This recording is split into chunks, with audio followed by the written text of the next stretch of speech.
ওখান থেকে ছেলেটা আমাকে ওর এক ফ্রেন্ডের বাসায় নিয়ে যায়। পরে ওর বাসায় ওর বউর সাথে আমার থাকা হয়। তো 1 মাসের মতো চাকরি বাকরি কিছু করি না। তো ছেলেটা আমাকে রাখে, প্রতি মাসে 3,500 টাকা থাকা খাওয়াই দেয়, 1,000 টাকা আমার হাত খরচের জন্য দেয়।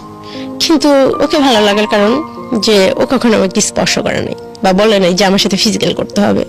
আমি ওকে বারবার জিজ্ঞেস করতাম যে আপনি কোন স্বার্থে এগুলো করতেছেন, আপনি কি আমাকে বেচে দিবেন?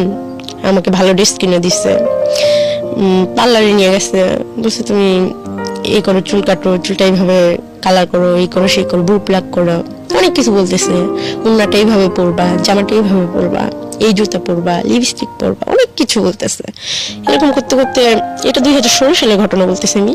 ছেলেটা আমার সাথে বাইরে আমাকে ঘুরতে নিয়ে যায়। ছেলেটা ফার্স্ট আমাকে খাবার মুখে তুলে খাওয়ায় দেয়, একটা বিছনা নিয়ে বসতে দেয়। তো এগুলো আমার জীবনে সত্যি খুব অকল্পনীয় ছিল, যেগুলো আমি নিজেকে খুব ছোট মনে করতাম যে আমাকে নিয়ে কেউ কখনো রাস্তায় ফুচকা খেতে বসে নাই, আমার সাথে কেউ কথা বলে নাই, আর আমাকে মুখ তুলে কেউ খাবার খাওয়াই দেয় নাই। তো এই ছেলেটা আমাকে খাওয়াই দিছে, ঘুরতে নিয়ে গেছে।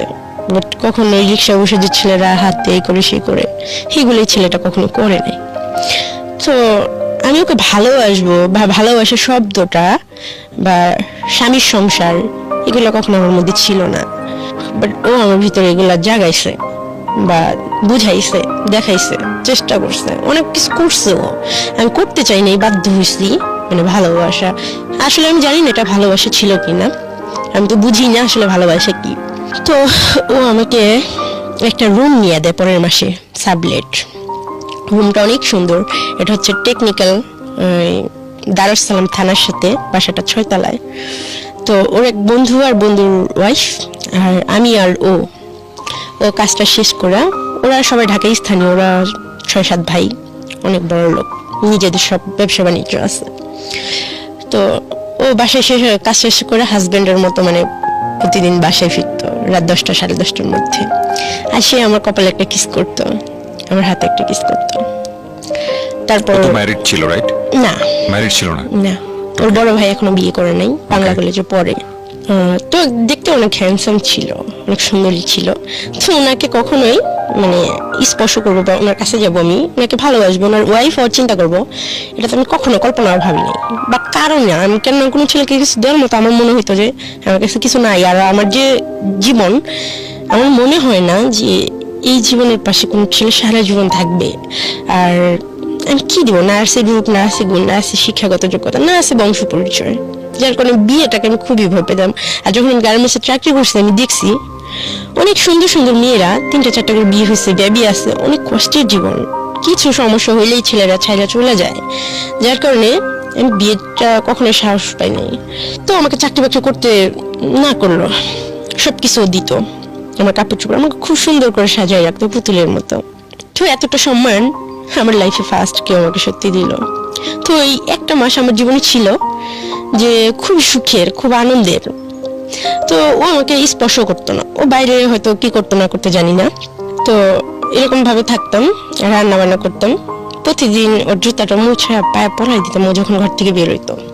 ওর বন্ধুরা আফসোস করতো যে এরকম একটা মেয়ে যদি আমি পাইতাম, ওকে আমি বিয়ে করতাম, সারাটা জীবন আমার কাছে রাখতাম। আজকালকার মেয়েরা জুতো পরাই দেবো পায়ে, মানে এরকম ধরনের কথা বলতো। বন্ধু তুই অনেক ভাগ্যবান রে, মেয়েটা তোকে খুব ভালোবাসে। আসলে ওকে ভালোবাসে না, ওকে শ্রদ্ধা করে এই জিনিসটা করতাম, ভালোবাসাটা আমার মধ্যে কখনো ছিল না। তখন আমাকে একদিন বলতেছি, লিপা তুমি কি আমাকে বিয়ে করবা? হ্যাঁ বলতেছি, দেখেন আপনারা এরকম মজা টজা করেন, ঠিক আছে, হ্যাঁ আমাদের মতো মেয়েকে নিয়ে বিয়ে করবেন, আর আমার লাইফটা তো আপনি সবই জানেন। হ্যাঁ আমি ভাই বিয়ে করবো না, আর আপনার সাথে আমি এইভাবে থাকবো না।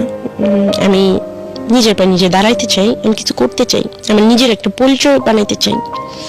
তখন বলতেছে, দেখো তোমার কি আমাকে অবিশ্বাস হয়, আমাকে মনে হয় যে খারাপ ছেলে আমি। পরে বলতেছে, এত আদর যত্ন করে আপনি আমার 2 মাস পর বিক্রি করে দিবেন না, তার তো কোনো গ্যারান্টি নাই। পরে বলতেছে, আসলে বিশ্বাস জিনিসটা তোমার ভিতরে মরেই গেছে। তখন ছেলেটা আমাকে প্রতিদিন রাতে একটা করে ছুরা শিখাইতো, আমি নামাজ রোজা পড়তে পারতাম না, তো খুব ভালোবাসতাম।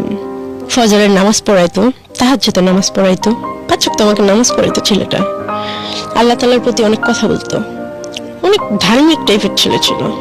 বাট সে নেশা করতো, সিগারেট খাইতো, এই করতো সে করতো।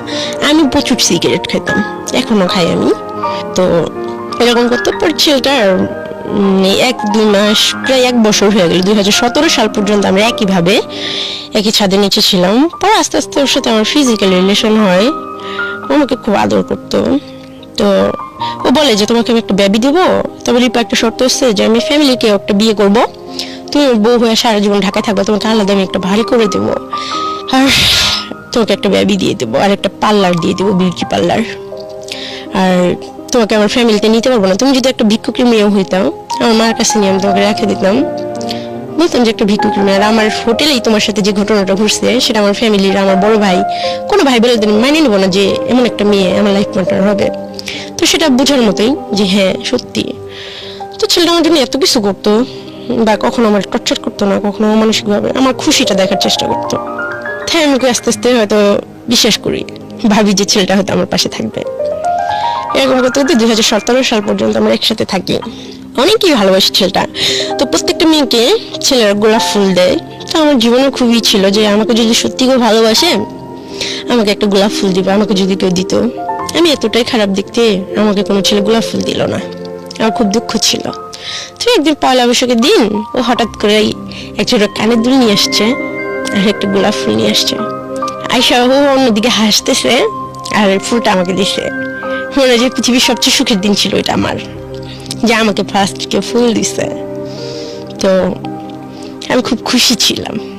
আমি ভাবছিলাম সত্যি ও আমাকে বউ হিসেবে হয়তোই করতেছে, বা আমি হয়তো ওর বউ হয়ে থাকতে পারবো সারা জীবন, বা সারা জীবন ও হয়তো আমাকে দেখবে। কিন্তু সেটা কল্পনাই ছিল আমার, আর কিছু না।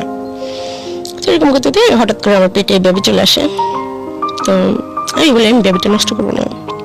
ও বলে দেখো পায় এখন তো বেবি নেওয়ার সময় হয় নাই, বেবিটা তুমি নষ্ট করে দাও। কিছুতে আমি কথাটা শুনি না।